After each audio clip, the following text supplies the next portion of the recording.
Welcome into the 615 Sessions podcast on this Friday, November the 8th.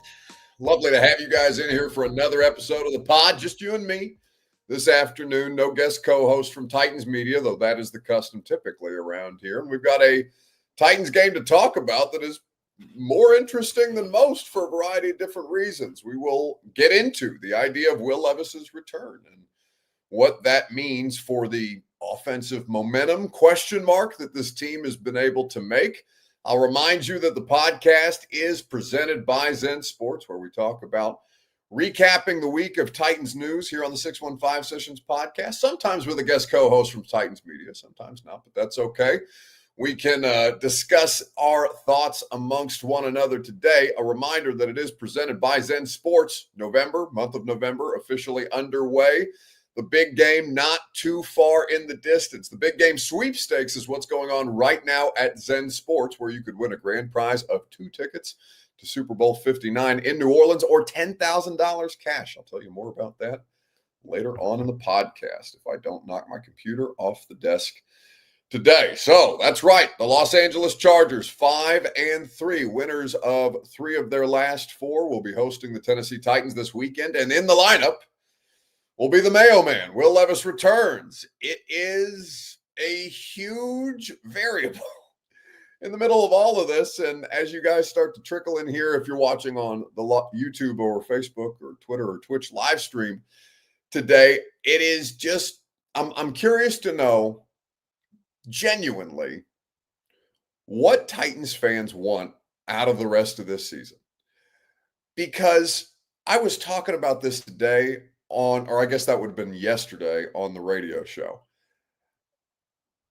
If Will Levis comes back into the lineup, it's one thing, right? For me, you guys know I've made my mind up on Will Levis, how I feel about him. It's not a personal situation, but as I watch him with the professional evaluation mindset, what I look at is a player that I don't trust.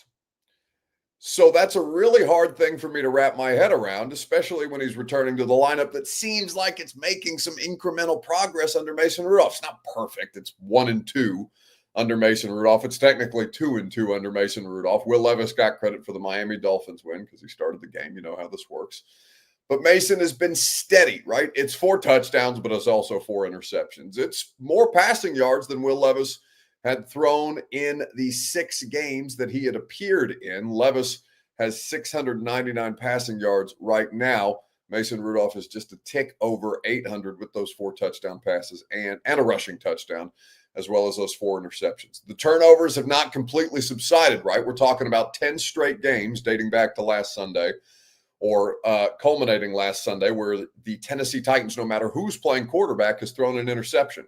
It's the first week where they've won the turnover battle, but they won the turnover battle. And you're looking around and you're saying, all right, maybe there's something here. Maybe there is the opportunity for this coaching staff to further proof of concept for this team that is trying to figure things out, and a coaching staff that is also being very heavily evaluated right now. Without the quarterback in the lineup, this will be 3 weeks that Levis has missed since the Indianapolis Colts game, where he gets hurt in Miami. They have the bye. They put him back out there. He's not fully ready.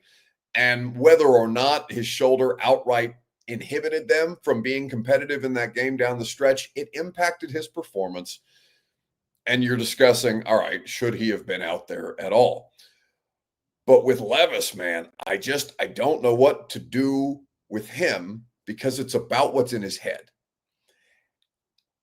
And that has to be the most difficult evaluation at all. Now, I've made up my mind on the guy because I don't believe that he can be trusted in game. Doesn't mean that he's a bad person or that he's an untrustworthy character in his normal day-to-day life, but the football field is an entirely different matter, where you are entrusted with guiding your team, managing a game. If you're listening to the primetime show, you know that we probably got into the term game manager too much this week, but game manager for Will Levis would be a huge step, because there's no way to realistically evaluate, even if you're the coach or the coaching staff. I mean, outside of bringing in a sports psychologist to meet with this guy on a regular basis and try and deconstruct what's going on up there, there's no real way to determine what decisions he is going to make in real time. And if we call the maniac moments around here, if they're going to subside, if he's going to take better care of the football and not try and press too much,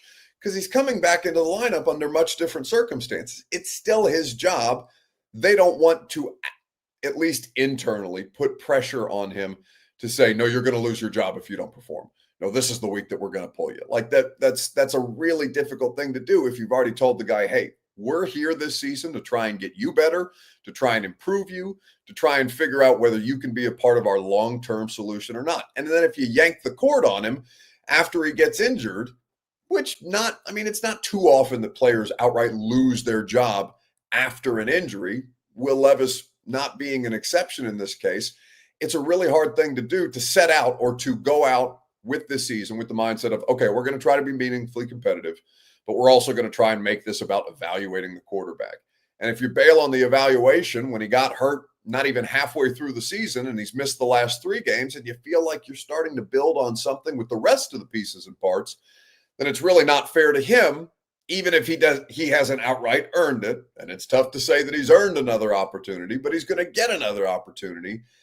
And I appreciate that as a coaching staff, if I'm Will Levis, I appreciate that as a coaching staff that, hey, you gave me your word that this is what we're going to do.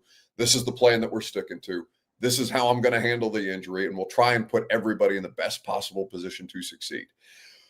So it's gonna be weird. It's gonna be entertaining in all likelihood, and that's not necessarily something that you can say about Mason Rudolph football. But to Mason's credit, he manages situations so much better than we've seen Will Levis do to date. I trust Mason Rudolph to do his job well enough to put his team in position to succeed. I do not trust Will Levis's decision-making, though I reserve the right to allow him the opportunity to earn it back. So we're going to play you Will Levis's media availability yesterday. This is, of course, prior to him being given the outright green light that he's going to be the starting quarterback on Sunday, though it's been trending in the right direction, just to kind of catch you up on where this player has been as he's been rehabbing from the sprained AC joint in his throwing shoulder. Feeling good. It's been a good week so far. Taking more reps. See how it goes this week, but been feeling good. What do you want to do differently this time around? If your number's called on Sunday, what do you want to do differently this time around, maybe than you did the first go around?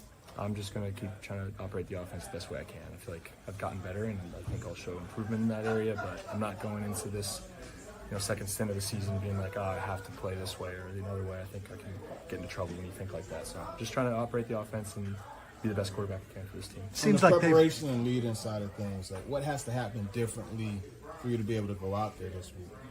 Sorry, what do you mean? As far as like in the past, like you felt like you were ready. Oh, yeah. And then, we all thought, and then it didn't happen. So for you, like what has to happen differently? I just want to make sure that I can go out there and make all the throws in the way that I could before I got hurt. It's an everyday process of testing different things and coming off the field and monitoring my soreness or pain level throughout the day. So it's just been that, and I'll know when I'm ready, when I know I'm making those throws. So there was pain last week and soreness last week? There's a point to where I feel like where I can get it to where it'll be manageable, like the soreness at least, but it's more so the strength and the ability of my shoulder and arm. Seems like the offense has made some strides, at least during your timeout. How do you plug back in and make sure it's kind of picking up on that growth curve instead of kind of going back to where you left off when it was awesome for the guys to be able to get those reps and continue to get more comfortable in the offense. I'm just going to be the best quarterback you can for this team. What's it been like trying to be patient, and how much you kind of chomping at the bit to get back out there? Yeah, it's tough. I'm competitive as heck, and I want to be out there every week. It sucks when you're out there and you can't be playing. So hopefully being able to go this week. I've been chomping at the bit, like you said.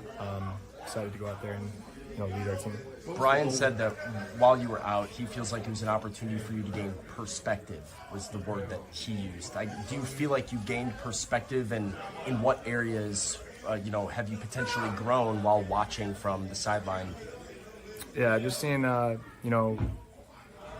different ebbs and flows of the game and, how that can call for different decisions or different kind of pre-snap thought processes. It's nice been every single play being hip to hip right there with Bo and Trevor, just talking through the situation, going through the call, what's the thought process, what's the look, all right, it's this look, what are we doing here? Playing quarterback from the sideline, essentially. So it's cool getting all those reps from that perspective. I think Mason did a good job, and I'm able to take some of the things that he did and apply that to our offense and continue to develop it. So you see the pack that he's wearing on the shoulder there. That's Will Levis in the locker room from Thursday. Brian Callahan says it's the best that he's looked in weeks, talking about Will Levis, and he'll make his return. So we'll see how it goes. I'm generally excited to see him back in the lineup. I'll be honest with you. I don't know what to make of it, and I guess the unknown is what's exciting. And I could be I could strike a very, very different tone by the time we next meet for prime time here in a couple of days after this Los Angeles Chargers game. But I am generally excited to see whether it works or not, right? Because they have made offensive progress. Now, the biggest place that he could set them back, where he is most likely to set them back based on the precedent that we have for Will Levis, is the turnovers, right? 10 total turnovers in the games that he's played in, 7 interceptions, 3 lost fumbles. He's got 5 touchdown passes on the year in those 5 starts. And he's tired of the questions about the turnovers. You can tell that, I don't know that you necessarily need to read in too much to his body language there, talking, sitting, looking a bit, I don't know. He just doesn't look, that video, that media session does not project overwhelming confidence, but who cares if he looks overwhelmingly confident in a press conference? As long as he goes out there, does his job to the best of his abilities, then that's all that you can ask of the guy. And who wouldn't, who could blame him for being sick of our shit, right? We've been asking him, how's your shoulder, bud? What are you going to do to not screw this up? Is basically the tone that press, that media session struck, right? Hey, they've made progress. How are you not going to screw it up? In not so many words. And he understands that to an extent. Because the biggest complication out of this season that could arise, as far as I could tell, is that Will Levis plays well on Sunday. And then you're like, okay, what do I do with that? How am I supposed to factor that into the evaluation? You absolutely have to factor that into the evaluation. But what do I do with a quarterback that, and I'm speaking for me personally, that I feel like I've made up my mind on, right? But I reserve the right to change my opinion based on new information, as we all should. Feel like a lot of Titans fans, based on the way that you guys interact, based on the phone calls that we've gotten on the radio show, the comments that we get on primetime or all these other things. It feels like you guys are also in the mode of, okay, well, he's not the guy. Let's just survive this season and get to this offseason where we can finally get our quarterback of the future, like that's any kind of guarantee. So the biggest complication that could arise here is Will Levis playing well. And then, it would still it would still provide for 8 more opportunities, because we still have 9 more weeks, 9 more games of this season to go. It would provide 8 more opportunities for him potentially to show you that he could do it again, or to prove to you that he can't, and then it's an anomaly. Because the whole thing with Will Levis is you have the Atlanta sample size, right? It's the 4 touchdown debut as a rookie. It's the baby blue Oilers uniforms. It's like all the good vibes in a home debut in a season that also felt like shit in 2023, right? Tannehill injured, offensive line play horrendous, Vrabel miserable, Rand Carthon not necessarily having a ton of flexibility with their financial situation to add a bunch of impact free agents. So they're putting a bunch of Band-Aids on it in free agency. Some took, some didn't. Obviously, famously, Andre Dillard, 3-year contract, still one of the biggest black marks on this organization's entire existence.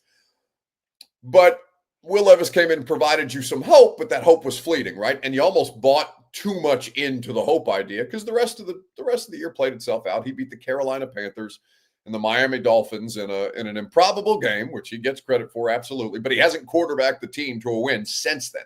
That was December 12th, 2023. The last time that Will Levis, he unto himself, not him starting a game and then Mason Rudolph coming in and helping them win, he has not quarterbacked his team to a win, or any team to a win, since December 12th, 2023. That's an eternity ago. And now we're talking about him coming off a throwing shoulder injury, where later in that media session with us that you heard a part of, but you didn't get the entirety of. He's talking about, making sure that he how the different ways that he's had to maintain his strength and his endurance in his arm, because of course that's going to wear down the more that he's throwing throughout the course of the game, especially if he's had light duty to next to no throwing work. We saw him throw pregame before the Patriots game. He's out there warming up. That's the first time that we'd seen him do that in a couple of weeks, right? He obviously still didn't play. He was inactive for the game. But there are just so many different things compounded with the idea that he's going to be without Lloyd Cushenberry. The rest of the injury report we'll get to here in just a second. We still do not have, as of we're live streaming this podcast today at 4:00 Central Time. We still do not have the Chargers side of the injury report, but we do have the full Tennessee Titans injury report. So Dylan Radins is listed as questionable. He practiced limited all week. Fair to expect that he's got a pretty good shot to go. He is going to have to account for the idea, though, that he's without his center, Lloyd Cushenberry, and Lloyd Cushenberry is kind of the de facto leader on offense since the quarterbacks have been shuffling around, and Lloyd is one of the most experienced players on the team. Calvin Ridley obviously has a good deal of experience, but it's just there's different kinds of personalities required to kind of guide this thing forward, and Lloyd is about as slow and steady as you could find a guy out there from a personality standpoint, but he goes out there, he does his job to the best of his abilities, and this offensive line was just starting to settle in. So a couple of things that I'm looking for from Will Levis. I guess that's probably the place that we should kind of round this thing out to, since, I really don't know what to do with him. There's a couple of really hard quarterback evaluations going on in the NFL right now. Richardson, but that seems to be over for the foreseeable, over for this season, right? They're going to ride things out with Flacco, but they can still evaluate Richardson and his progress. That's less pressing now than this situation with Will Levis. So it's Will Levis, it's Anthony Richardson. I had somebody in the league text me today while we were having this conversation on the radio show that Daniel Jones was also a difficult evaluation. And I didn't necessarily agree with that, because Daniel Jones, ever since that buyer's remorse quote that was floating around the combine after they gave him that contract, he played a couple of games, he got hurt, and then they said, or there was a quote from somebody basically alluding to ownership that they had buyer's remorse on the Daniel Jones contract, which makes me think that evaluation is done. Bryce Young, I felt it was kind of over when they benched him after week 2, but he's returned to the lineup and he's quarterbacked his team to a win last week. Whatever you want to make of that. I don't know if that means that Bryce Young is going to get better, but Bryce Young and Will Levis kind of seem like two of the most difficult quarterback evaluations ongoing in the NFL right now, where they tried the Richardson thing, didn't work out. They have time to sit him because essentially he's 2 years in to what could be a 5-year contract if they pick up his 5th-year option. But what I want to see from Will Levis is obviously, can you protect the football? Like it is just as simple as that. Your decision-making does not have to be overwhelmingly pristine. Maybe you get sped up a couple of times, but hopefully you see him start to settle in.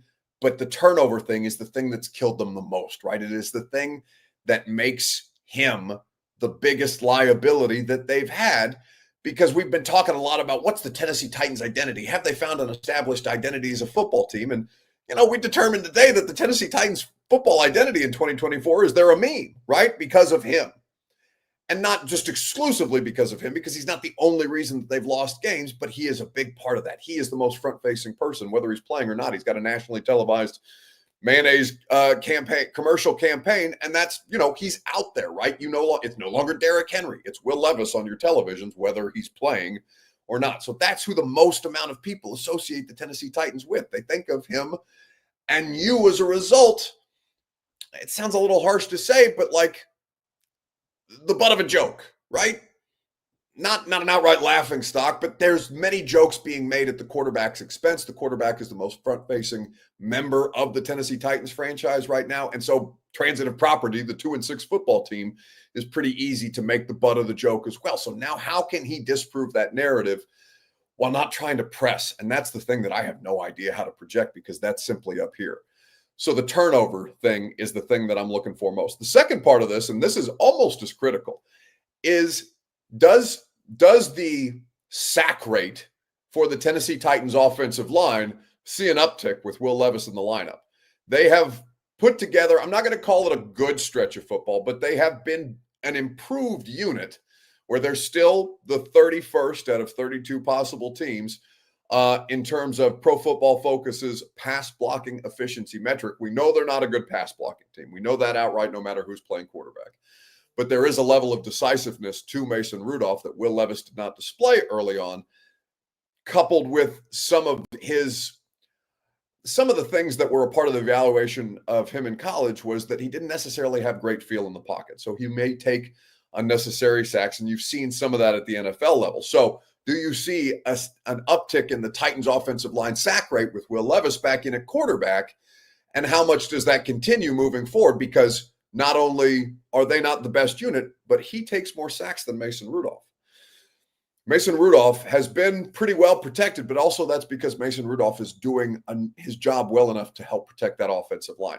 And they're running the football, which is a big part of this. Now, to have Tony Pollard essentially off the injury report, he doesn't have a designation here, nor does Tajay Spears, who's missed a couple of weeks. That is obviously something that they're gonna lean on. Running the football has been critical. This team is, if you're trying to assign them an offensive identity, they are a running football team first and foremost. So you understand that that is going to be a big part of the solution here. They were able to run at will, particularly in that drive and overtime. Now, would you like for them to have scored a touchdown, put the Patriots game, out of hand, not giving the Pats the opportunity to even possess the ball in that overtime period, instead of kind of just leaning on your defense and praying to God that Drake May made the mistake that a rookie quarterback had a high percentage chance to make. And he did that for you. He gave you that second Amani Hooker interception as a gift.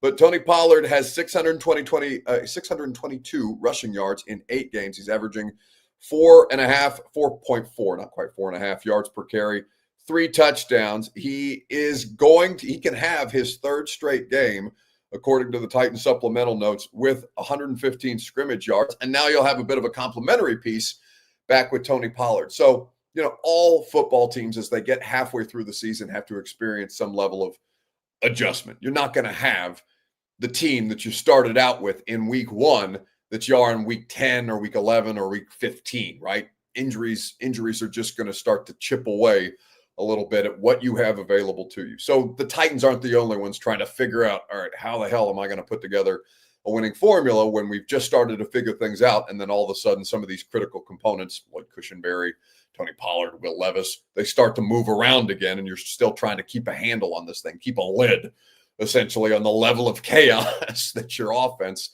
has experienced through those first couple of games. So how it's going to go, I'm fascinated to see. How much Levis has a connection with Calvin Ridley is also going to be a fascination there. And Nick Westbrook-Akina, because let us not forget, nor should you forget, that Nick Westbrook-Akina has had 4 straight games where he has had 4 straight touchdown receptions. He's the most reliable playmaker on the offense, not named Tony Pollard. Levis had spent more time in a new offense in training camp with Treylon Burks than he had with NWI. Not that he hasn't had any reps with Nick whatsoever, but Nick getting back into the lineup, getting a higher percentage of the target share, of the play, of the snap count, with Will Levis out. So Mason Rudolph and NWI, they start to figure things out. Can Will Levis also plug into that and have that same level of comfort with a guy who he's had a relationship before, with who he's worked with before, who he knows? It's not like they're completely foreign entities to one another, but it is Levis in a new offense, not looking comfortable at the start of the year, and now you're dropping a different component into it than he's previously had a lot of time spent with this offseason. That's a big part of this. Also, the defense, Jeff Simmons, starting to take things away and make it not a completely Levis-centric conversation, because he's not the only thing that's out there. He's not the only reason that they've won games. He's not the only reason that they've lost games, obviously. Defense getting turnovers in this game. Jeff Simmons impacting the quarterback. The Titans impacting the quarterback. Had Arden Key on the radio show this week. You can go check that out via the podcast. You can go back and watch it on 104.5 The Zone's YouTube channel. We talked to Arden Key about what Denard Wilson and the coaching staff are doing to scheme him up in one-on-one situations and to scheme Jeff up as well. In fact, that's something that we talked to Jeff Simmons about in the locker room this week, on a variety of different fronts, because you're looking at what they're creating. If they have to slide the protection to Sweat, okay, then Jeff has an opportunity. If they have to slide the protection to Jeff, okay, then Arden has an opportunity. Harold, They aren't an overwhelmingly high percentage pressure defense on early downs, which is, something that I've been curious about, given what they lack as far as outright just horses up front to get to the quarterback. I almost thought that they would have a higher percentage blitz on first and second down, and then kind of try and keep the numbers advantage and coverage on third down as best they can. The other component of this is that Snead and Awuzie are still not playing. L'Jarius Snead going to miss his 4th straight game. That's a conversation we have to have at some point this week, because he's hurt, right? Like, there's nobody is disputing that he's hurt, but how hurt is he? I think is a fair question to start to ask once you get to this point,